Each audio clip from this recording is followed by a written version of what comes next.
টানা ১১ দিনের মতো বন্ধ রয়েছে ঢাকা দক্ষিণ সিটি কর্পোরেশনের প্রধান কার্যালয়ের সেবা কার্যক্রম। এখনও মূল ফটকে ঝুলছে তালা। এদিকে বিএনপি নেতা ইশরাক হোসেনকে ঢাকা দক্ষিণ সিটির মেয়র পদে দায়িত্ব বুঝিয়ে দেওয়ার দাবিতে আন্দোলনে কর্পোরেশনের কর্মকর্তা-কর্মচারীরা রোববার সকালে দ্বিতীয় দিনের মতো কর্মবিরতি দিয়ে নগর ভবন প্রাঙ্গণে অবস্থান নেন তারা।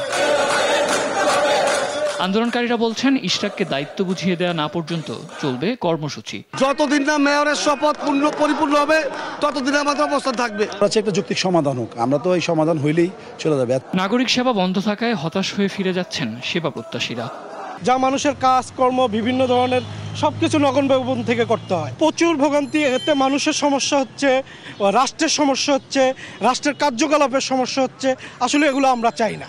আমরা চাই যে স্বাভাবিক একটা নিয়ম, স্বাভাবিকভাবে আমরা জীবনযাপন করতে। শপথ পড়ানো নিয়ে টালবাহানা চলছে বলেও অভিযোগ করছেন কর্মকর্তা-কর্মচারীরা। সাদ আহমেদ, দেশ টিভি, ঢাকা।